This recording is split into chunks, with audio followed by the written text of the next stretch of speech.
Ils forment le premier bloc. Et ce n'est pas un hasard. Ils font et défont l'actualité, ils analysent, ils jugent. Ils donnent les vraies réponses. Le premier bloc. C'est sur OK la radio. OK. Madame, monsieur, bonsoir, bienvenue dans ce premier bloc du vendredi 13. Ça, j'aime moins. Vendredi 13... Ah, ça vous fait déjà marrer, vous. J'ai de mauvais souvenirs avec le vendredi 13. Ouais. Quand on a ouvert le café-théâtre Le Strap, c'était un vendredi 13. 6 mois après, on fermait à cause du Covid. Donc, voilà. Moi, je voulais jouer avec la provocation, mais je pensais pas aller jusque-là. Moi qui attends un avion, vous êtes sympa, Philippe. Ouais, justement. Non, moi, J'avais vu l'actualité, c'est malheureux.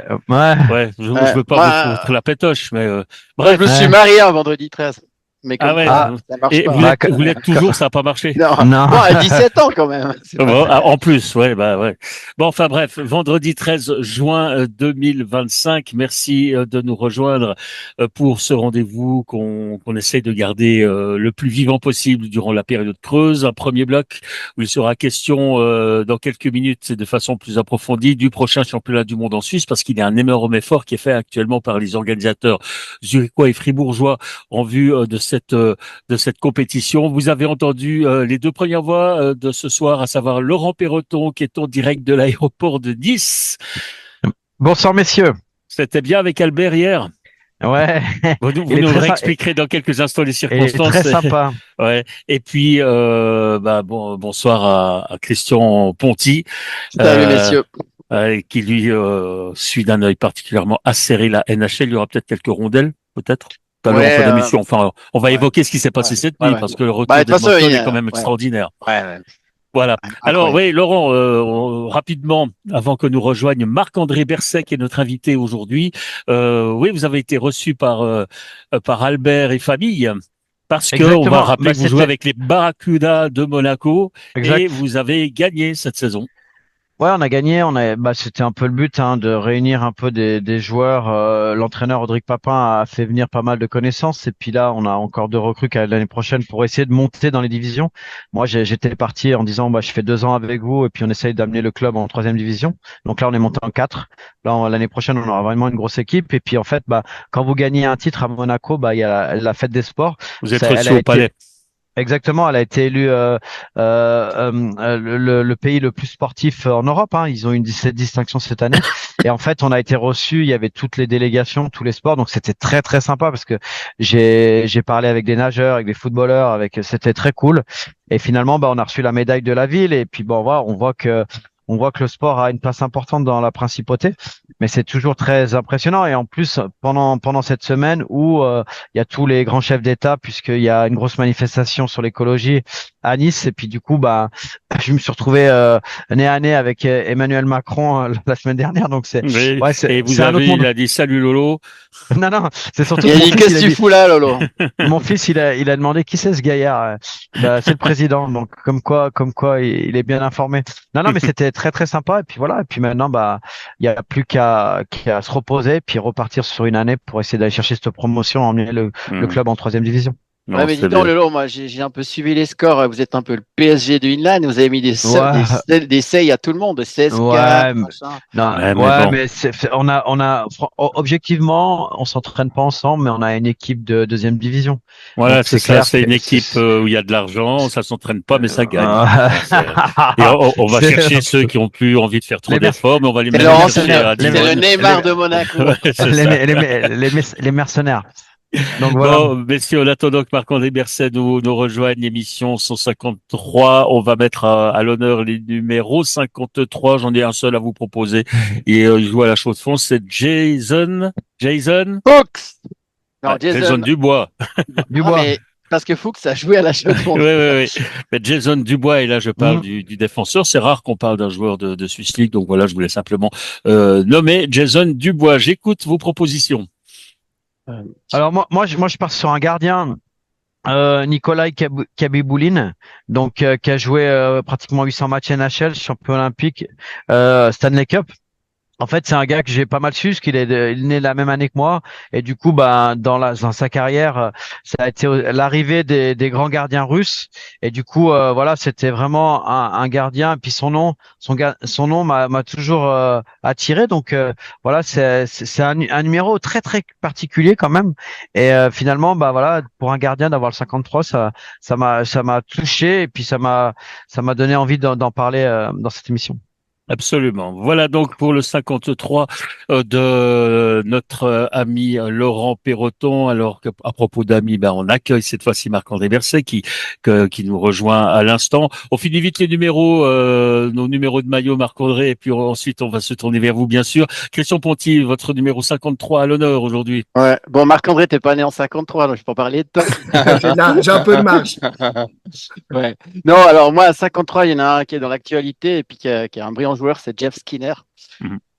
qui est en ce moment en train de faire la finale avec Edmonton. Et surtout, il a eu le trophée Calder. Il a fait sa première saison en NHL en 2011-10 avec 63 points. Donc, le Calder pour Jeff Skinner. Il a fait 6 saisons en Carolina et 6 saisons à Buffalo. Puis maintenant, il fait la finale, comme j'ai dit. Il fait un peu partie maintenant du fond de jeu, disons, sur le troisième bloc du côté d'Edmonton. Et il a une particularité, c'est qu'il a fait un don, parce il a fait sa carrière dans la Ligue de l'Ontario quand il était jeune. Et il vient de Waterloo, il a fait un don de 53 000 dollars durant la pandémie pour la banque alimentaire.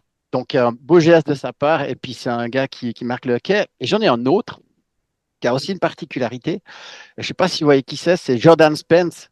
Jordan Spence, il joue aux Los Angeles Kings, il est défenseur. Il est né en Australie. C'est le premier joueur australien, enfin le deuxième, il y en a un autre, il y a Nathan Walker, mais qui a joué un match de hockey de NHL lors des fameuses séries, Global Series. On avait vécu ça quand on était du côté de Zurich avec Christophe Rappel, Chicago.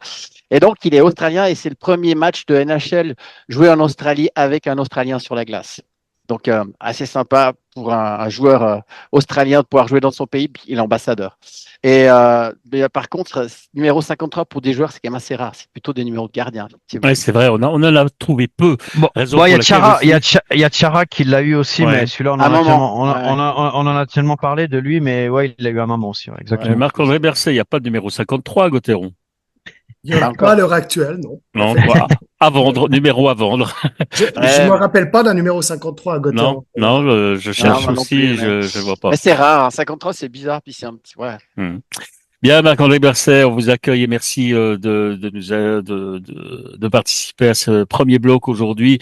On va bien entendu parler du championnat du monde 2026 parce que vous faites un gros effort de communication actuellement. On est un petit peu moins d'une année donc de cet événement. On va en parler plus en détail. On va encore rapidement terminer nos rubriques. Je ne sais pas si vous connaissez l'émission, Marc-André. On va vite terminer nos rubriques habituelles de début d'émission, à savoir le casque d'or et le casque de plomb. Ça va vous laisser peut-être un tout petit peu de réflexion, puisque chaque semaine, on attribue un casque d'or et un casque de plomb à un individu, à un événement qui nous a plu et à un qui nous a déplu.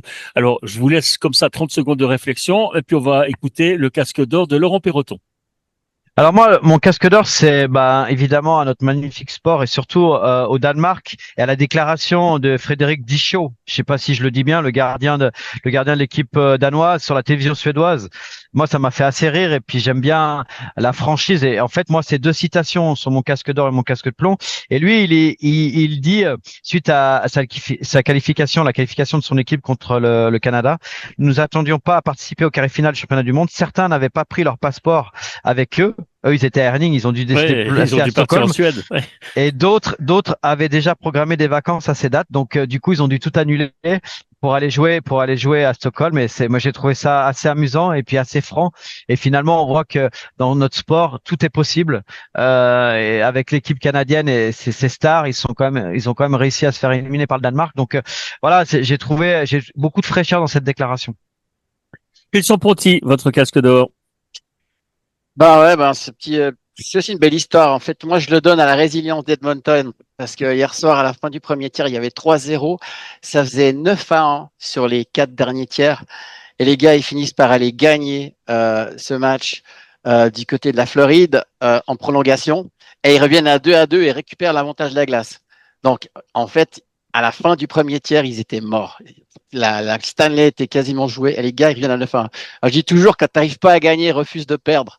C'est exactement ce qui s'est passé hier soir et c'est vraiment toute la beauté du sport. Et en fait, je regardais les images à Edmonton et ce qui me plaît quand même, et j'en parlerai après, mais c'est que ça veut dire qu'on va se retrouver avec un match 5 à Edmonton au Canada, dans une ville qui est tarée de hockey. Ça va être juste fantastique. Ouais. Macron des Bercets, est-ce que le temps de la réflexion est terminé? Est-ce que vous avez un événement ou un personnage qui vous a particulièrement plu ces derniers jours, ces dernières semaines? Ouais, je dirais dans le casque d'or, moi, ce que j'ai trouvé intéressant, c'est, vous savez que les clubs de National League étaient ces derniers jours à Prague, ou également les clubs qui participaient à la Champions Hockey League. Et là, il y a un club, même si c'est un concurrent de Fribourg-Gotteron, ça m'est égal, il y a un club, les ZSC Lions, qui a été récompensé officiellement là pour son incroyable saison. Il y a eu la victoire, il y a le championnat, il y a la Champions League, mais il y a aussi tous les titres auprès des juniors, et finalement ça démontre quand même que ce projet, certes, qui bénéficie de beaucoup de moyens financiers, il a une cohérence sportive. C'est pas pour rien qu'il y a autant de joueurs zurichois dans la première équipe des ZSC Lions, mais également dans le hockey suisse, de manière générale. Et ça, j'ai trouvé que c'était une juste récompense, parce qu'ils font beaucoup de bien au hockey suisse. Il y a une exigence de qualité qui est positive pour tout le monde. Mais j'ajoute que l'argent, c'est pas toujours ça veut pas toujours dire réussite. Justement, il utilise à bon escient. Il y a beaucoup d'endroits où il y a de l'argent, mais ça marche pas. Oui, c'est vrai. Rapidement, moi, mon casque d'or, je l'attribue à Connor Helbeck, qui ces dernières heures a reçu 2 prix de la NHL, pour un gardien qu'on a un petit peu discuté pour une certaine inconstance de temps en temps. Il a d'abord touché le Vézina et puis ensuite le trophée Hart, ce qui est remarquable. Il fait partie de maintenant, je crois qu'ils sont 4 avoir touché le trophée Hart au niveau de la NHL parmi les gardiens, et je trouve ça remarquable, mais on en parlera peut-être tout à l'heure. Enfin voilà, il s'agit de mon casque d'or. On passe directement au casque de plomb. On commence avec Christian Ponty. Ok, alors moi, je reste en NHL. Alors je vais donner mon casque de plomb à l'enthousiasme modéré du public en Floride. Et je dis que quelque part le sport business a ses limites, et je pense que ça va parler à Marc-André, dans le sens où moi je regrette un peu les équipes originelles pour le spectacle et le public. J'ai dit toujours, imaginez un petit peu cette équipe à Montréal, ça serait juste de la folie. Et c'est bien joli d'avoir Taylor Swift dans les gradins, mais il n'y a pas de passion. Et ça se voyait, c'est terrible parce qu'ils ont quand même gagné. Je veux dire, c'est vraiment modéré. Et je dis quelque part, n'en déplaise à Gary Bettman, parce que finalement, lui, s'il pouvait, il mettrait une équipe sur la lune pour le budget, pour l'argent. Mais voilà, moi, puis au grand désespoir de Québec. Et puis moi, j'ai envie de dire une dernière chose. Gary Bettman, il a 73 ans, il est là depuis 30 ans. Et comme je dis, même le mur de Berlin a fini par tomber un jour. Donc j'espère vraiment que ça change. C'est un peu dommage. Franchement, hier, le match, on aurait dit presque un match à un moment donné, presque ordinaire. Je ne parle pas du premier tiers, mais après. Et il n'y a pas assez de passion, parce que voilà, c'est bien joli de mettre des équipes au milieu du désert ou au milieu d'une plage. Et des fois, l'enthousiasme des Boston, Chicago, ça manque. Laurent Perrotto? Moi, je vais enchaîner. Je vais parler justement aussi de Québec, mais moi, mon casque de plomb, je le donne à Uwe Krupp, l'ancien coach qu'on a tous connu, qui était à Lugano.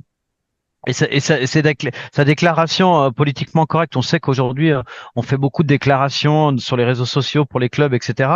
Mais quand même, là, il y a un moment donné, on peut pas comparer l'incomparable. Je le cite, lui qui a joué sa dernière saison, la dernière saison des Nordiques de Québec. Québec est une petite ville, mais le hockey sur glace est une religion. Et quand je pense à Landshut, c'est là où il a signé. Landshut, pardon. Nouveau club de Krupp en DL2.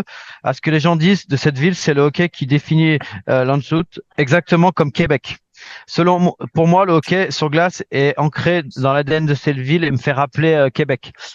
Là quand même, je crois que on peut pas comparer la passion à Québec. On sait que c'est 800 000 habitants, juste la ville, et puis avec tout ce qui est autour. Et du coup, je crois qu'on fait beaucoup de choses pour attirer les gens, mais j'ai eu pas mal de remarques au cours de la saison sur le fait que des fois on en fait un peu trop. Et là, on peut pas comparer une équipe de DL2 dans un petit village avec les Nordiques de Québec. Donc voilà. Et puis surtout que c'est un gars qui a un franc-parler, qui a un gros charisme, qui a une carrière, hein, faut être honnête, un peu déclinante. Et du coup, de dire ce genre de choses, moi, ça m'a dérangé parce que j'avais vraiment beaucoup d'estime pour lui et beaucoup de. Alors, je sais que ça fait partie des réseaux, ça fait partie de la communication, mais là, je pense que même les gens supporters du club de DL2 n'ont pas dû apprécier complètement la transparence et la franchise là, parce qu'il est clair que tu peux pas comparer ces deux lieux. Si je peux dire, Landsur, c'est un club qui a une histoire en DL1. Hein, oui, c'est ça. un Et puis club c'était un historique. grand club parce qu'il y a qu'une Oui, qui a joué. Moi, oui. je suis allé jouer à Landsur. C'est des Oui, fous de mais hockey, hein, ça, moi, c'est vrai. je les ai joués aussi. On les a joués à Mulhouse. Mais le truc, c'est que quand tu connais ce qui s'est passé à Québec et que Ouais. tu peux Non, pas proportion gardée, bien sûr. non, proportion gardée, Ouais. et même par rapport à des gros clubs suisses historiques, je sais pas, tu vois. Je sais Ouais. pas. Donc voilà. C'était juste mon casque de plomb par rapport à cela. Marc-André, vous avez eu le temps de nous trouver un casque de plomb? Oui, finalement, il symbolise ce qu'on veut éviter lors du championnat du monde en 2026. Moi, c'est les tribunes en partie vides d'Erning qui m'ont beaucoup Ouais, c'était déçu. choquant. Ouais. Autant que dans la rue, dans les rues d'Erning, il y avait une vraie ambiance de championnat du monde lorsque j'y ai été. Autant que dans les tribunes, c'était dommage et nous, on veut absolument éviter ça. Là, un événement, la réussite d'un championnat du monde, c'est bien sûr la qualité de son hockey, mais c'est aussi l'engouement qui génère et la capacité des gens à s'y identifier. Et à Fribourg, je suis convaincu qu'on n'aura pas des tribunes vides comme celle-ci. Ouais, ça, Ouais. c'est une thématique qui va faire partie de la discussion qu'on va avoir avec vous d'ici quelques instants. Je vous donne rapidement mon casque de plomb. Je l'attribue à la planète et HCA Rosa. Je sais pas comment on va l'appeler Ouais. aujourd'hui parce que moi, j'étais le premier à me réjouir de voir Arosa revenir en deuxième division helvétique.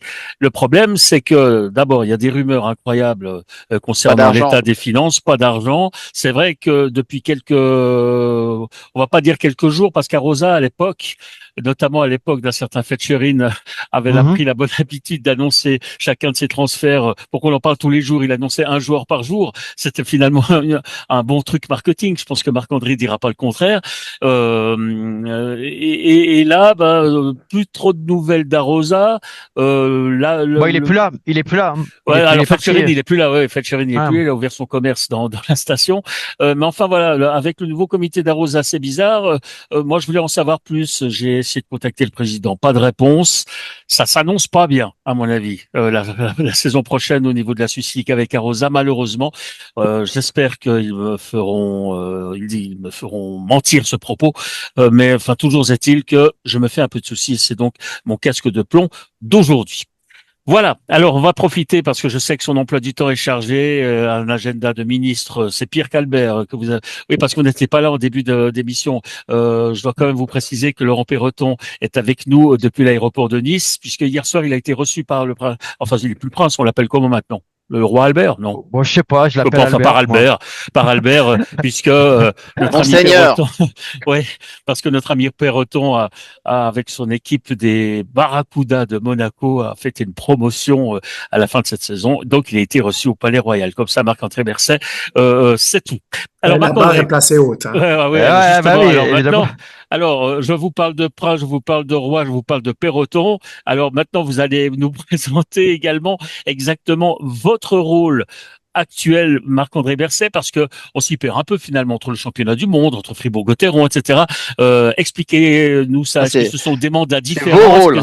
Voilà, quels sont vos rôles? Est-ce que c'est un emploi qui avec deux parties différentes? Est-ce que ce sont deux emplois différents? Expliquez-nous ça. Marc-André. C'est dans le fond assez simple. Le championnat du monde donc a lieu à la BCF Arena. Il y a 2 ans, c'est le moment où Fribourg, 2 ans et demi à peu près, a obtenu donc l'organisation du championnat du monde. Et là, il y a eu la nécessité de créer finalement une structure locale pour piloter ce grand projet, parce qu'il faut savoir quand même que Fribourg est la plus petite ville en 21e siècle à organiser, à accueillir le championnat du monde. Donc une structure à l'initiative du Conseil d'État, Romain Collomb en charge des sports s'est créé, c'est-à-dire l'association Fribourg 2026 qui regroupe Fribourg-Gotteron, la ville de Fribourg et l'État de Fribourg afin d'être capable de répondre finalement à toutes les exigences du championnat du monde, c'est-à-dire elles sont à la fois financières, elles sont infrastructurelles, elles sont organisationnelles, elles sont personnelles, etc. Et donc là, il y a un comité, le président est Romain Collot, le vice-président représentant de la ville, le conseiller communal Pierre-Olivier Nobs, et puis Yvan Emo, vice-président de Fribourg-Gotteron. Comme ça, les 3 entités sont représentées. Et moi, j'ai pris la direction de cette association, où là aussi, dans notre bureau de direction, il y a à chaque fois les représentants des différentes entités. Et puis, en parallèle, comme c'est lié à Fribourg-Gotteron, en parallèle, Fribourg-Gotteron a souhaité constituer, créer un département communication et brand afin d'accompagner finalement l'évolution du club qui est lié à la transformation de l'infrastructure, à l'arrivée de la BCF Arena et donc des ressources et de la narration actuelle du club. Et ils ont créé ce département et m'ont proposé d'en prendre la direction. Donc moi, je jongle entre les 2 fonctions du mieux possible. Et puis ça se passe assez bien. C'est surtout, en fait, ça fait beaucoup de sens parce que énormément de choses liées au championnat du monde sont liées à Fribourg-Gotteron. C'est dans son antre, c'est dans ce lieu, dans cette BCF Arena que ça va se dérouler. Donc la synergie fait gagner énormément de temps et puis il y a pas différentes couches d'interlocuteurs. Il y a des interlocuteurs directs. Et moi, je crois que c'était assez sensé. En tout cas, quand ils ont créé ça, ils ont tenté quelque chose. Et on est sur la bonne voie, à mon avis. Laurent et Christian, vous n'hésitez pas à intervenir, bien entendu. Marc-André, ça veut dire qu'aujourd'hui, vous travaillez plus actuellement sur le championnat du monde ou sur Fribourg-Gotteron? Mais ça dépend toujours les périodes. C'est plus le championnat du monde parce que Gotteron, c'est tranquille ou c'est plutôt le contraire, c'est en période creuse qu'il faut se montrer peut-être plus imaginatif, on est en avant-saison. Ouais, c'est un paradoxe. Très souvent, les gens qui sont pas dans le monde des clubs vous disent, mais l'été, vous êtes tranquille, vous avez les vacances. C'est l'inverse. C'est le contraire. C'est tout l'inverse. L'été, tu prépares tout ce qui est structurel finalement qui te permet pendant la saison de vivre au gré des matchs parce que les matchs te prennent beaucoup d'énergie et ils engendrent des actions qui doivent être mises en place lors de chaque rencontre. Mais en saison, je veux dire pendant la pause, tu prépares quoi? Tu refais ta campagne d'abonnement, ta campagne de sponsoring. Tout l'usuel prend beaucoup de temps. Ton design, tes visuels, qu'est-ce que tu veux faire sur les réseaux sociaux, etc. Ton rapport de gestion pour ton assemblée générale. Bref, c'est multitâche à 360 degrés. C'est tout ce qui doit être bouclé finalement pour qu'en saison régulière, tu puisses te concentrer sur le jeu. Donc, il y a des périodes, c'est plus le championnat du monde.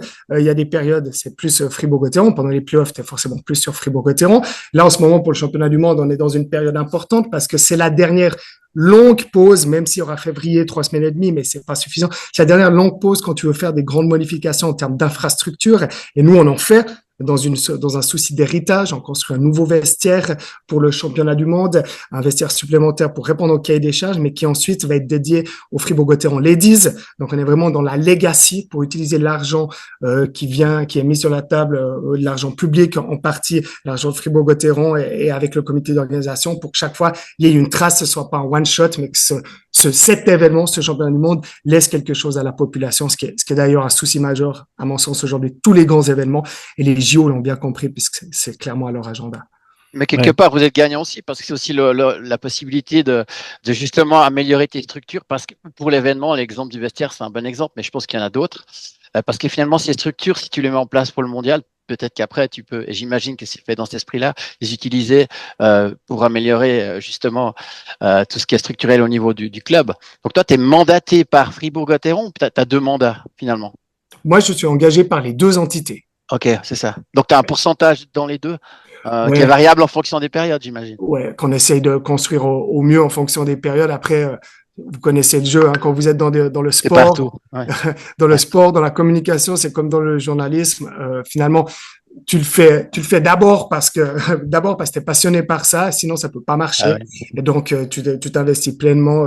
Est-ce que quand tu vas avoir une autre patinoire et tu prends des enseignements pour ce que tu pourras améliorer chez toi ou pas, tu travailles pour le championnat du monde, tu travailles pour Fribourg-Gotteron, tu travailles pour toi-même. Finalement, c'est la même chose. Les frontières sont toujours poreuses. Ouais, bien sûr. Ouais. Mais est-ce que tu as raison, Christian, juste quand tu dis les infrastructures, tout ce qui est fait pour le championnat du monde, évidemment, ça va permettre à la BCF Arena, qui a maintenant 6 ans de vie, c'est encore une patinoire récente de top qualité, mais finalement, ça lui fait un premier lifting pour qu'elle soit totalement à jour, pointe technologiquement en 2026, qu'elle soit plus au niveau de 2020, parce que les évolutions technologiques sont énormes, mais elle sera en 2026 vraiment là, au mieux de ce que tu peux faire quasiment. Donc, c'est très intéressant pour Fribourg-Gotteron également. Mais d'ailleurs, c'est ce qui se passe du côté de Zouk, par exemple, qui réajuste tout le temps. Donc, c'est vrai qu'en plus, c'est vrai, moi j'y suis allé, cette patinoire, elle est hyper fonctionnelle, elle est moderne et tout. Puis j'ai vu que vous avez déjà rajouté des places, rajouté des choses. Finalement, le hockey, ça change tout le temps. Je parle structurellement parlant. Et puis, quelque part aussi, alors je sais que tu es allé voir au Danemark, mais pour moi, la référence absolue dernièrement, c'était comme les Tchèques. Ils ont, parce que, aussi à cause de l'enthousiasme. Mais je pense que ça aussi, ce qu'il y a de bien, c'est que finalement, ce que tu vas pomper chez les autres va aussi t'aider à toi grandir. Et puis, quelque part, pour vous, c'est un peu inespéré parce que quelque part, quand on sait que Fribourg, qui a 40 000 habitants, je crois, vous jouez dans la cour avec des équipes comme Zurich, machin. Ça veut aussi dire que peut-être qu'au niveau des budgets, j'imagine que ça vous aide un peu d'avoir un petit peu plus d'argent sans passer par seulement Fribourg. Et quelque part, c'est une belle opportunité, je pense. Non, mais c'est absolument juste ce que tu dis quand tu vas ailleurs. Nous, on était au Danemark, on était au Suède l'année passée, en République tchèque, etc. Le but, c'est d'engendrer des connaissances, de prendre le meilleur ce qu'il y a chez les autres, et finalement de voir ce qu'il faut éviter également. Alors forcément, on va faire des erreurs, c'est certain, mais dans l'ensemble, on a quand même une vision assez globale. Moi, j'ai eu la chance de participer à quasiment tous les championnats du monde depuis plus de 15 ans, donc tu sais certaines choses, mais il y a toujours des contextes particuliers. Cette année, il y a les Jeux Olympiques au même moment. Moi, je pense que c'est une énorme chance. Pour moi, c'est du teasing, les Jeux Olympiques. Les gens vont voir des stars en février. Quand tu vois du bon hockey, t'as envie de voir encore du bon hockey, des joueurs internationaux, même si ce sera pas forcément tous les mêmes. C'est une évidence. C'est à Milan, c'est à côté. C'est à Milan, c'est à côté. Il y a plein de facteurs qui déterminent chaque fois la réussite d'un événement ou non sur un lieu précis. Mais nous, en tout cas, on se donne toutes les possibilités d'éviter le maximum de fautes. Si vous permettez, je voudrais entendre l'avis de Laurent Perroton quand vous dites que les Jeux Olympiques, c'est un teasing, les championnats du monde qui arrivent derrière. Ça sent un peu la fin de saison et on risque pas forcément d'avoir les meilleurs joueurs même de NHL. Enfin, c'est un peu la même problématique chaque année, mais l'objectif pour la plupart des joueurs, c'est plutôt les Jeux Olympiques qu'un championnat du monde qui arrive juste derrière. Je sais pas quel est votre avis, Laurent Perroton. Oui, complètement. Moi, dès la déception de la finale perdue cette année, je me suis dit, et la première réflexion que j'ai eue, c'est, OK, il y aura des gros JO, les championnats du monde, il y aura peut-être pas tous les meilleurs joueurs, surtout des grosses nations, et ça peut permettre aussi, avec les deux finales jouées, d'aller chercher ce titre à domicile. Ça, je crois que ça serait l'apothéose du hockey suisse et de tout ce qui a été entrepris depuis 30 ans dans la formation, et finalement, ça nous a amené des joueurs à NHL, ça nous a amené des quatre finales finalement avec l'équipe nationale. Maintenant, il faut arriver à gagner une fois. Mais je crois que quand on voit la passion dans les différentes patinoires, notamment en Suisse romande, lors des 2 dernières années, je me dis que peu importe les joueurs, ça va être un championnat du monde et tout le monde va aller voir. Quand on regarde un peu le groupe qui est à Fribourg, il y a quand même des sacrées équipes. Je pense que Canada, Suède, Tchéquie, vous avez quand même le gratin. Slovaquie, c'est du gros.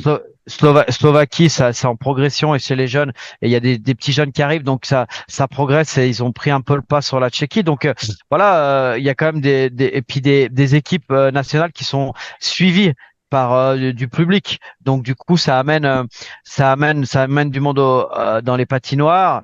Moi j'avais vécu le championnat du monde à l'époque, groupe B à Lyon, on en a déjà parlé, Lyon et Megève. À l'époque, ils avaient déjà trouvé cette formule où les matchs de midi ou d'après-midi, il y avait beaucoup de scolaires et c'était tout le temps plein. Et pourtant, c'était un petit pays de hockey. Donc du coup, il y a toujours des possibilités, mais je crois qu'à Fribourg, il y a vraiment une passion et des fois, elle est même débordante. Et je crois qu'on aura quand même beaucoup de monde à la patinoire. Après, c'est vrai, pour répondre complètement à la question, et on va être honnête, il y aura certainement quelques stars qui seront absentes parce qu'ils auront joué les JO. La saison est très longue. Quand on voit les possibilités sur les joueurs professionnels qui sont en équipe nationale, la Ligue des Champions, le championnat. Heureusement, on a enlevé la coupe. On vous rappelez qu'on avait rencontré différents clubs pour Tampa Bay et la première discussion avec tous les clubs de National League en Romandie, c'était pas cette année parce qu'il y a les JO. Et on est surbooké de rajouter des matchs de préparation contre le Farm Team, une équipe de AHL en début de saison, ça fait trop. Donc ouais, c'est ça qui va déterminer aussi les sélections. Mais moi, personnellement, ça m'importe peu parce que j'ai vraiment envie qu'on surfe sur la vague, et là je parle en tant que formateur, et qu'on arrive à gagner ce titre qui va encore développer, amener des structures, amener l'énergie aux entraîneurs dans les bas des pyramides, et voilà, c'est ça que je vois. Et puis ça va être une immense fête, et c'est vrai que je rejoins Christian et Marco sur le Prague. Franchement, les images, tous les gens qui sont revenus de là, c'était incroyable. Et c'est un peu ça qu'on doit vivre, parce qu'il y a ce qui se passe dans la patinoire, mais ce qui se passe autour. Et ils ont été vraiment, vraiment novateurs avec ce qui s'est passé autour. Vous vous rappelez cette image où on voit un bus là en 3D là qui tape les gants, etc. C'est des trucs, voilà, ça donne vraiment envie. C'est des images qui te restent gravées. Donc voilà, j'espère que ça va bien se passer, et puis on va avoir une belle fête en tout cas. Alors, Marc-André Berset, chaque année, on essaye, les organisateurs essayent de faire toujours mieux. Qu'est-ce qui va faire que ce mondial à Zurich et à Fribourg sera le meilleur de tous les temps? Si c'est votre but. Ouais, mais c'est le but, absolument. Alors déjà, si la Suisse gagne, je pense que ce sera le meilleur pour nous, les Suisses. Donc ça sera la première, et ce sera la 5e finale. Donc ça, c'est le 5e, pardon, c'est juste. Ouais, si on joue la finale, ce sera la 5e. Ouais, exactement. Je me trompe pas, non, attends. Non, c'est juste. D'accord, ouais. 13, 18. Dans le hockey moderne, dans la période de hockey moderne. 24, 25, ouais, exact. Tout à fait. Non, ce qui va faire, moi, je pense que c'est d'abord la qualité de l'organisation suisse et la qualité des infrastructures qui vont être mises à disposition. On a parlé d'Erning. C'était une patinoire, c'était une salle de spectacle. Elle était un peu vieillotte, hein. En patinoire, elle était vieillotte. L'année passée, Prague, c'était très beau. J'ai été au Strava, c'était moins glamour. La patinoire n'était pas non plus très moderne. Donc ça, c'est le premier critère, et qui est très important toujours pour l'IHF. Ils nous le disent. Pour eux, leur benchmark, c'est les joueurs, c'est les équipes qui viennent vous dire, la qualité des vestiaires, les chemins. La glace. Vous avez vu Ernie, il y a ce classe, et tout ça, ça participe à la réussite du projet sportif. Et puis ensuite, il y a un autre axe qui est l'axe finalement de l'engouement. C'est ce qui reste. Pour moi, c'est pas le championnat du monde en Suisse romande l'année prochaine. C'est pas un championnat du monde de hockey. C'est un événement. Un événement, ça fait 36 ans. C'est la fête du hockey, c'est ça. Ouais, mais plus que du hockey. Pour moi, c'est un événement global. C'est un événement qui a plus depuis 36 ans en Suisse romande. Je prends l'exemple sur la Coupe du monde de football. Il y a plein de gens qui s'intéressent pas au football, mais ils vivent une ambiance, une atmosphère avec cela. Nous, c'est ce qu'on souhaite, et je pense que tant à Zurich, avec l'équipe de Suisse, qu'à Fribourg, parce que la Suisse romande a énormément de clubs, a des supporters qui sont extrêmement fidèles, va se mobiliser, avec les Suisses allemands bien sûr, mais vont se mobiliser pour venir voir les stars du hockey. Ça va créer un engouement, et c'est un cercle vertueux. Si vous commencez bien le premier week-end, etc., qu'il y a du monde, après les gens ont envie de venir, et à la fin tout le monde dira c'était génial, j'ai vécu quelque chose d'énorme. Alors là, je vous interromps tout de suite parce qu'on a quelques auditeurs, sachant que vous alliez être notre invité aujourd'hui, qui m'ont envoyé un ou deux messages, et notamment concernant, et pour avoir de l'engouement, il faut du public, et pour avoir du public, il faut avoir un projet de billetterie qui soit adapté, on va dire ça comme ça. Or, ces dernières saisons, c'est toujours plein. Alors, je sais que c'est pas forcément la faute des organisateurs locaux, et que l'IHF a aussi ses habitudes et les impose, mais ces systèmes de voir l'obligation d'acheter des billets pour une journée, c'est-à-dire pour 2 voire 3 matchs, et finalement ça vide des patinoires, et c'est ce qui s'est aussi passé à Erning, j'imagine. Quelle est la politique de billetterie? Est-ce que d'abord les prix des billets seront populaires? Je vous parle pas des places VIP, mais est-ce que ça sera populaire? Est-ce dégressif ou autre? Qu'est-ce qui va pousser les gens à venir à la patinoire?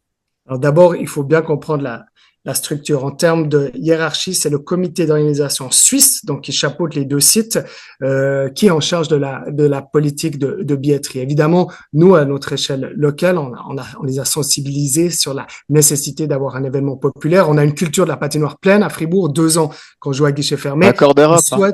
Voilà, qu'on souhaite que ce soit la même chose pour le championnat du monde. Vous avez vu, ils ont annoncé et on l'a fait. Moi, j'y ai participé au kick-off à Herning. 3 phases de vente des billets. La première a déjà débuté. C'est pour les abonnements pour tous les matchs à Fribourg et tous les matchs à Zurich. Et là, vous pouvez déjà vous rendre compte que la politique tarifaire, elle est populaire puisque l'abonnement, place assise, le moins cher, on parle de places assises, et donc vous êtes déjà venu à Fribourg, les qualités des places assises sont toutes très bonnes, on a toute une très bonne... Sauf pour la presse, mais bon, ça c'est une autre question.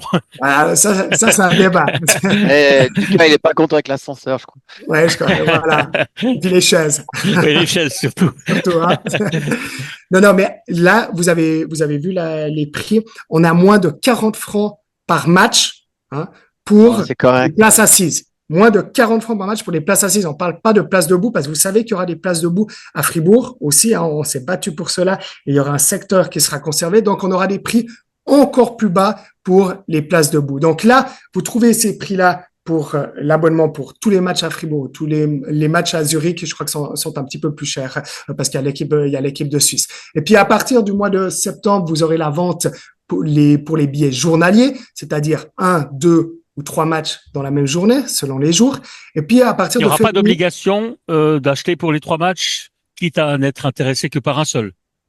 Bah, c'est à toi de choisir, en fait. C'est des packages, en fait. C'est des packages. En septembre. Mais moi, je vais aller voir un match ce jour-là. Je serais quand même obligé d'acheter pour un deuxième match ou un troisième match. Non, parce que c'était le problème qui se posait souvent. Si tu en prends 2, ça sera moins cher. Si tu en prends 2, ça sera Mais laissez-moi aller jusqu'au bout, terminer. C'est qu'en février, il y aura la vente des billets au match par match. Mais évidemment, si tu as vendu tous les, pour, je sais pas, le jour où il y a Canada, Suède à Fribourg, puis il y a 2 autres matchs, tu as vendu tous les billets lorsque tu vendais le package pour cette journée, il y aura plus de billets pour le match en lui-même. Mais ça, finalement, c'est comme dans tous les événements. Tu fais des paris, c'est un peu du gambling, et puis tu te dis, j'achète maintenant, j'achète pas maintenant. Ça, c'est toujours à toi de choisir. Mais dans le fond, il y aura, pour tous les matchs, par jour et par match. Vous êtes fixé un nombre de spectateurs? Non. Vous voulez remplir la patinoire pour tous les matchs? À l'heure actuelle, il n'y a pas de... Non, mais nous... Il y aura des écoles, il y aura oui. Il y a un programme Kids d'aller chercher les enfants. Je sais plus le nom du programme encore. Nous, on va lancer aussi une promotion au niveau local. Il y aura un kit éducatif qui va sortir pour la rentrée scolaire. Tous les élèves du canton de Fribourg vont pouvoir étudier sur le thème du hockey, que ce soit de la chimie, de la biologie, du marketing, etc. Et après, ils auront la possibilité de gagner des billets pour venir à la patinoire. Nous, on veut remplir chaque match. Nous, c'est l'objectif, remplir chaque match. Et puis après, on va faire du mieux qu'on peut. Et si on y arrive, c'est génial. On sera les premiers dans l'histoire à avoir fait cela. J'ai l'impression comme site qui n'a pas l'équipe nationale. Et puis, de toute façon, à la fin, plus les tribunes sont remplies, plus les gens sont contents et plus nous, on sera satisfaits. Philippe, toi, je crois que tu as commenté les JO à Lillehammer en 92. À la fin, tu te rappelles pas tant des performances. Tu te rappelles l'ambiance du ski de fond. 92, ouais, 92. Tu te rappelles de l'engouement populaire plus oui, c'était fou. Et c'est ça qu'on veut, c'est ça la trace, c'est que les gens ils se disent moi j'étais dans cet événement, j'y ai participé.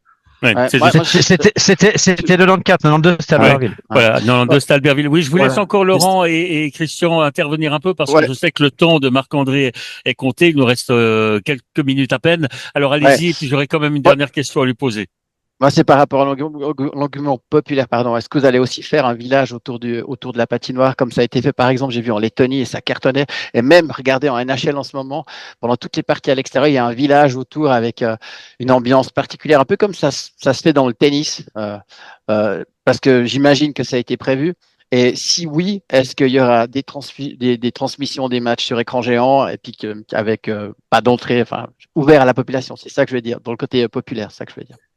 Alors, absolument, il y aura ce qu'on appelle une fan zone officielle qui va se situer sur la place du Fair Play. Cette fan zone, elle est gérée au niveau de Infront, l'agence marketing de l'IHF, en collaboration avec le comité d'organisation suisse, puisque dans ces fan zones, généralement, ce sont les sponsors qui décident d'activer leur sponsoring de diverses façons, qui s'y retrouvent. Donc, il y aura ça.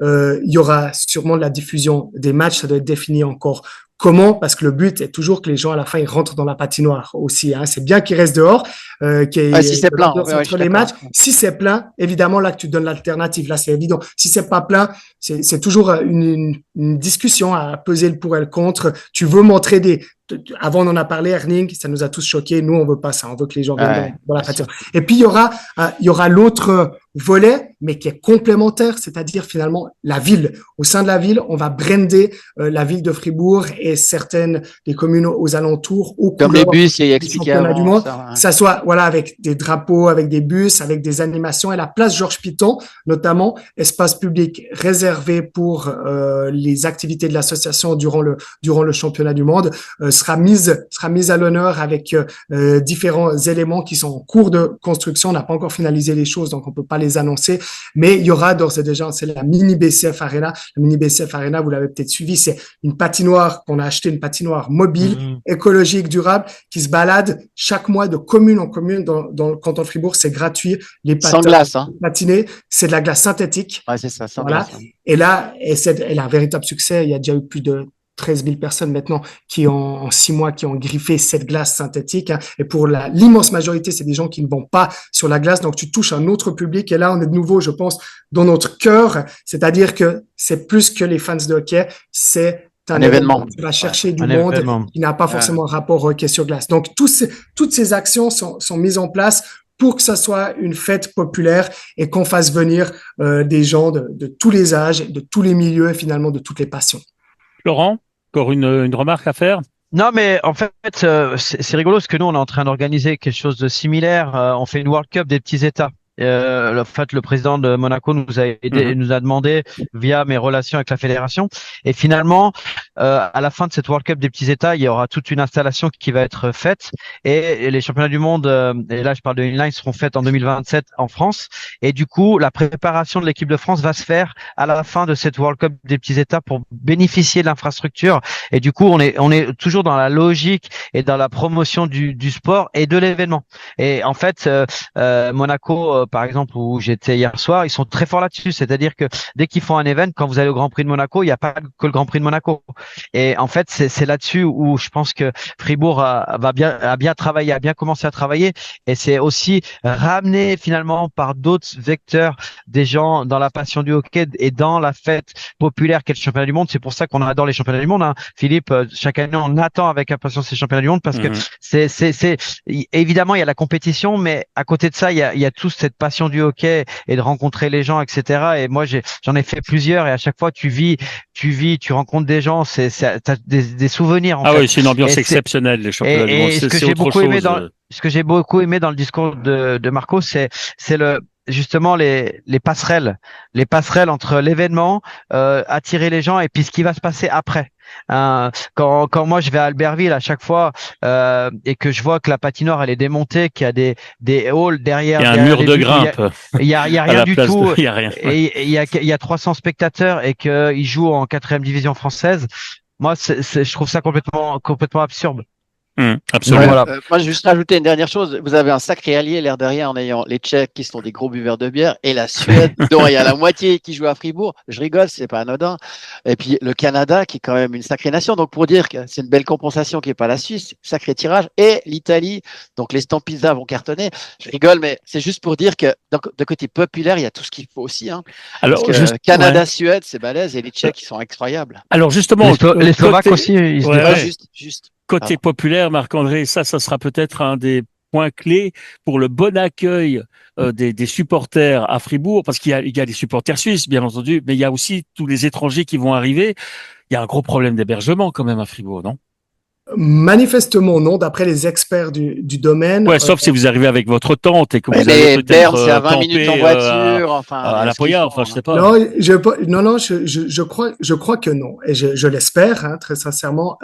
D'après les statistiques qu'on nous a données, généralement le site où l'équipe nationale n'évolue pas, il y a à peu près 50 à 60% des gens qui viennent à la patinoire qui habitent en général dans un rayon de 50 à 100 km. Ça, c'est les statistiques qui nous ont été fournis des championnats du monde par le passé. Donc, si vous imaginez que la patinoire de Fribourg pourra contenir à peu près 8500 personnes en mode championnat du monde, étant donné les différentes infrastructures par là autour, hein, qu'il y aura déjà des places debout. Oui, il a dit. Ouais, je disais avant, pour une politique populaire. Plus populaire. Mais tu peux imaginer que déjà, si allez, on part du principe qu'on est plein à chaque match, t'as environ 5000 personnes, hein, facilement, qui vont venir dans ce rayon de 50 à 100 kilomètres autour de la patinoire. Donc eux, ils ne dorment pas, a priori, ils cherchent pas un logement, ils rentrent à domicile. Ensuite, il y aura assurément une partie de la Suisse romande et de la Suisse alémanique qui va venir. Et pour une bonne partie d'entre eux, ils vont aussi rentrer à leur domicile. Il te reste grosso modo, selon les équipes, hein, peut-être 2000 à 2500 visiteurs étrangers qui vont venir par match. Et là, d'après les chiffres qui nous ont été donnés par l'Union fribourgeoise du tourisme, de nouveau dans des périmètres aux alentours de la patinoire, hein, je crois que le rayon était de 50 kilomètres, Fribourg a une capacité hôtelière de 4500 lits, 3500 lits de para-hôtellerie, et environ 1200, je crois, Airbnb. Voilà. Donc, selon ces statistiques, on sera tout à fait en capacité de... dans les cordes. Ouais, s'il y a 20 minutes, t'es à Berne. Hein. En espérant que les prix n'augmentent pas trop, comme c'est trop souvent le cas, malheureusement, dans la plupart des manifestations. Marc-André, on va vous libérer parce que je vois que le temps... Ça vient, Philippe Ducaro, hein, tous les appartements avec Airbnb, vous allez les mettre à 450 francs la nuit, hein. On vous connaît. Vous allez parler de votre parc immobilier, Laurent Perrotton. On en reparlera plus tard. On va libérer Marc-André Berset puisque celui-ci a d'autres rendez-vous. J'ai quand même encore une dernière question. Fribourg est égal de Zurich jusqu'au quart de finale et puis ensuite demi-finale, finale, ça se déroule à Zurich. Est-ce que vous vous sentez un petit peu le plan B en fait de ce championnat du monde? C'est un peu provocateur, hein? Non, mais alors, au contraire, nous, on est extrêmement fiers qu'on puisse avoir le championnat du monde, qu'on soit partenaire avec Zurich. Je rappelle quand même ce que je disais avant, plus petite ville au 21e siècle. Fribourg, c'est un peu plus de 40 000 habitants, mais magnifique infrastructure. Le AJOCR de l'Europe. Oui, avec plus de supporters encore. Mais je veux dire, on a quand même le champion du monde 2024, on a l'équipe de Suède, on a le Canada.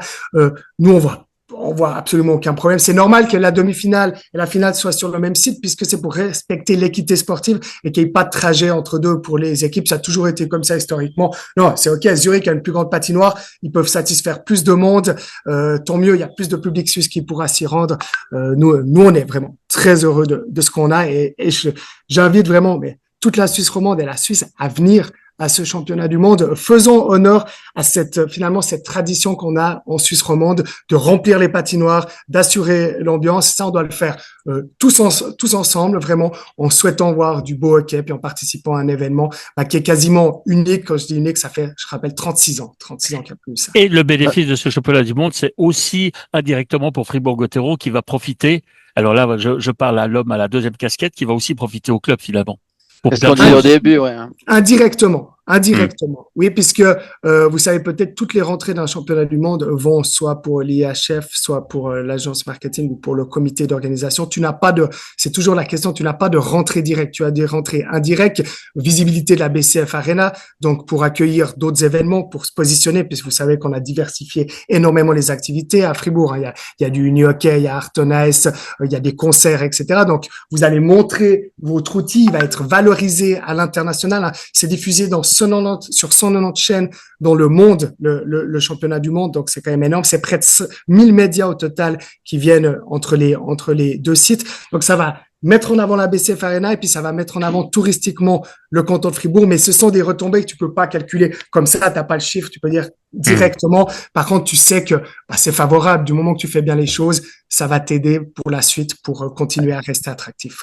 Merci Marc-André Berset de nous avoir rejoints aujourd'hui à l'occasion de ce premier bloc numéro 153. On va vous libérer. Maintenant, vous allez collectionner. Vous allez collectionner les séances. Nous, on va. Oui. Mais rapidement. Vas-y, parce qu'il y a l'avion aussi de Perrotton qui va décoller sans lui si ça continue. Non, mais j'ai lu un truc sur toi, Marc-André. J'ai vu que ton film, ton reportage préféré, c'est The Last Dance de Netflix que j'ai dû voir au moins 5 fois ou 6 fois. C'est quand le prochain Last Dance avec Fribourg, avec en guest star Julien Sprunger? Toi qui es un ancien journaleux, ça doit te parler, non? Ça te Oui, fait pas oui, envie, ça te manque pas le journalisme? mais moi, je pense que je serai toujours journaliste dans l'âme. Peut-être qu'un jour, j'y retournerai. C'est évident, ça a été un métier de passion et ça m'a forgé, ça m'a permis de créer mon identité. Là, le documentaire sur Julien Sprunger, mais bien sûr qu'un jour on le fera. C'est évident. Déjà, il y a la Springer, la Spengler qui a été gagné premier titre.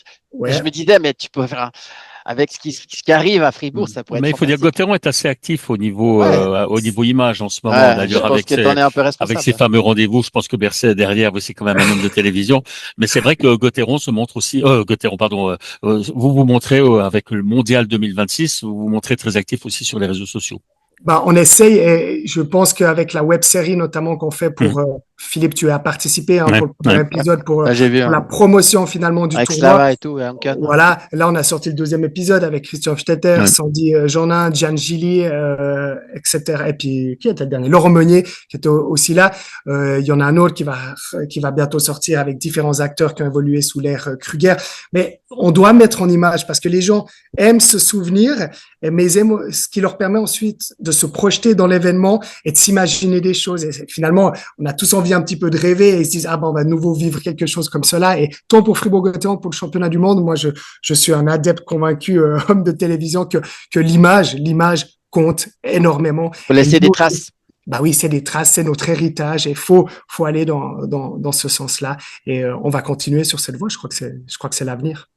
Merci Marc-André Berset, on va vous libérer, nous on va continuer tranquillement, on va finir cette émission puisque j'attends toujours l'annonce de l'aéroport, je l'entends toujours pas Laurent, donc ça veut dire qu'on a encore 5 minutes. Merci Marc-André, vous Moi, j'ai pouvez... entendu que l'avion est annulé.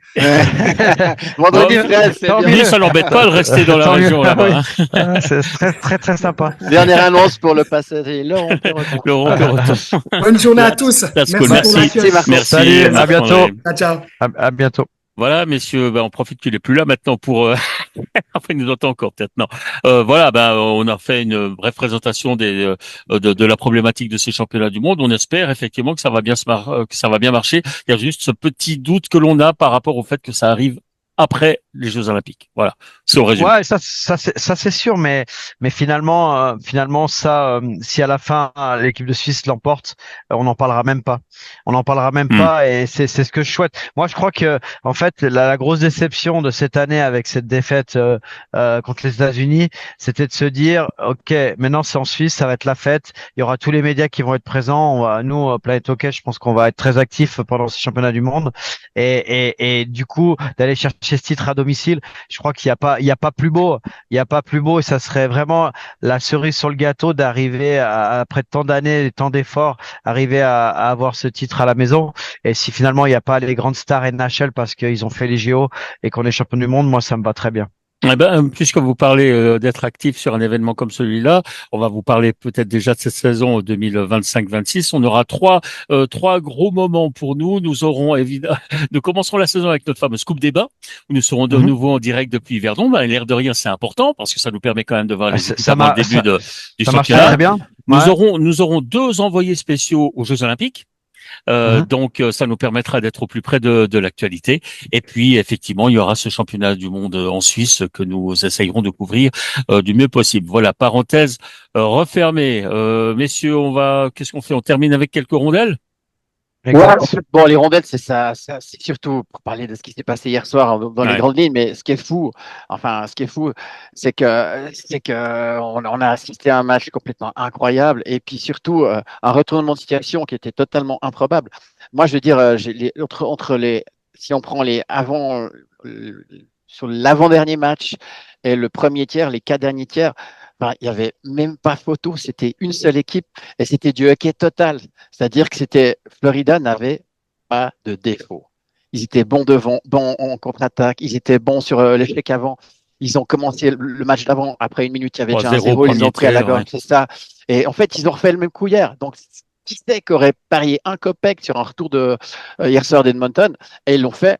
Et je pense que ça, Pour moi, je veux dire, je reste convaincu que Florida est quand même favori parce qu'en termes de fond de jeu, et puis ils sont plus frais, franchement. Mais par contre, je pensais pas que, franchement, Edmonton avait les ressources. En plus, ils ont encore changé de gardien. Enfin bref, c'était un match avec une dramaturgie incroyable. Et ce qui est incroyable, c'est qu'autant ils se sont fait éteindre sur les deux premiers matchs, et notamment McDavid, qui touchait pas le puck, sa vitesse, ils l'ont bien maîtrisé, que hier, tout d'un coup, hop, le miracle du sport est dit OK. Et franchement, c'est une sacrée finale, c'est hyper ouvert. Et du coup, on se retrouve à 2-2, alors qu'on a l'impression qu'à un moment donné, Moi j'étais certain que ce serait 3-1 pour Florida. C'est ça. D'ailleurs, on a prévu un petit journal de NHL dimanche matin parce que je pensais qu'on aurait le titre. Voilà. Rappelle-toi, Philippe, on en a parlé. Tu m'as dit, ouais, non, ça va être une modalité et tout. Et en fait, quelque part, moi, j'ai dit, j'ai vu les déclarations de McDavid qui a dit, on n'a pas joué notre vrai hockey. C'est quand même des gars qui ont de l'orgueil, mais ils ont des blessés, ils ont un moins bon gardien. Enfin, ils sont quand même un peu tout contre eux là en ce moment. C'est pour ça que je dis que c'est vraiment un retour incroyable. Ouais. Alors, est-ce qu'ils ont tout donné? On va voir, parce que maintenant, souvent quand tu fais un gros match comme ça, émotionnellement, tu te retrouves là-bas dans l'autre sens. On verra quoi. Mais en tout cas, c'est une sacrée finale, quoi. 2-2. Laurent, votre sentiment là entre deux petits fours? Entre deux petits fours, je vous avouerai que j'ai pas regardé le match, puis parce que j'avais bu des bons cocktails. Mais finalement, quand on regarde c'est vrai que tout ce qu'on pouvait regarder comme highlight, tout ce qu'on pouvait avoir comme retour sur la presse écrite, etc., on disait que ça allait être assez rapide et que ça allait être bouclé. Et c'est là où la résilience et puis la force de caractère de cette équipe d'Edmonton fait que la série elle est repartie finalement parce que souvent en série on parle que du résultat brut. Mais moi ce que je vois hier, c'est la configuration du match et le résultat à la fin. Et finalement l'état d'esprit change. Et en fait quand vous êtes en playoff, c'est vous allez très bas, très haut, très bas. Et en fait, le régulateur de tout ça, c'est le coaching staff qui arrive à justement là où quand tu gagnes, c'est quand le régulateur, donc le coaching staff, a réussi à jamais t'emmener trop bas et jamais t'emmener trop haut. Et c'est là-dessus où les meilleurs coachs font la différence. Et là, hier, c'est un gros coup d'arrêt. Quand tu gagnes 3-0 et puis que tu le perds 5-4, et finalement, ça redonne le momentum de l'autre côté. Donc voilà, cette série peut vraiment durer. Et puis c'est à l'image de ces playoffs NHL où on a toujours dit, oui, oh là là, ça va aller très vite, cette série, premier tour, ça va aller très vite, deuxième tour, pareil. Puis finalement, il y avait 2-0, puis on s'est retrouvé à 3-2 pour l'adversaire plus d'une fois. Donc voilà, c'est à l'image de la saison. Et puis c'est bien que ça dure. Après, en tant que passionné de hockey, moi je trouve que c'est tard. Franchement, on arrive bientôt en juillet. Dans la saison. Malgré le fait que c'est un spectacle fabuleux, des fois je décroche. Je veux dire, on a commencé début août, on a vu des tas de matchs, et là t'as envie d'aller à la plage, quoi. Ouais. Donc voilà, mais on sait que c'est comme ça. Les Canadiens s'en plaignent, hein. C'est les premiers à le dire. Ils disent que il faudrait que ça finisse avant, quoi. Franchement, c'est vraiment tard. C'est vraiment tard. Là, tu fais d'autres activités. Donc voilà, c'est pour ça que, à mon avis, et là je parle sur le plan mondial, on perd même pas mal de gens qui s'y intéressent. Parce que là, il y a les week-ends, il y a les fériés, il y a les gens qui sont en vacances. Voilà, ils ont un peu, après les championnats du monde, ça décroche pas mal. Et voilà, c'est ça, c'est le seul bémol que je vois à cette finale. Ma dernière question, elle sera pour vous, Christian Ponty. Le tournant du match aussi, ça a été le remplacement du gardien. Ouais, alors, Skinner, voilà, Skinner qui a laissé sa place à Calvin Pickard, qui sera titularisé pour ce match numéro 5. Très franchement, moi je mettrais Picard. Je m'explique pourquoi, parce que Skinner, c'est vraiment un gros gardien panneau, mais au moins il n'est pas très sûr. Alors le pauvre, il était bombardé, hein. Et puis il avait une défense qui n'était pas tout à fait avec lui. Il a pris 3 buts, mais sur 17 tirs. Hein. C'est ça. Bon, ce qu'il faut dire aussi, c'est que le premier tiers, 24-8 les shoots. 24-8. Le gars, ils sont des bombardés. Si tu fais 3 tirs comme ça, Lolo, t'imagines combien de shoots ça fait. Le gars. Et moi, je pense que contrairement à Bobrovski, qui est un vrai gardien de play-off, en fait, parce qu'il y a des équipes de NHL qui ont gagné avec 2 bons gardiens en duo, hein. Mais moi, je pense que justement pour ça, je mettrais Picard au prochain, parce que c'est quand même la deuxième fois qu'il se fait bencher pendant un match. Et mentalement, c'est dur. Alors, il a aussi voulu le protéger, mais il ne faut pas oublier qu'il commence au deuxième tiers à 3-0 parce qu'il pense que d'une certaine manière, le match, il est peut-être un peu perdu. Et d'un coup, tu le gagnes, c'est incroyable. Enfin bref, mais je pense que le gardien, ça va être important. J'ai juste quand même deux nouvelles. Très vite, très vite. Voilà, il y a le trophée Norris qui a été attribué hier à Cole McCarr. Donc, valeur sûre. Le meilleur ennemi de Romagnosi lorsque Rosi joue dans une équipe qui gagne.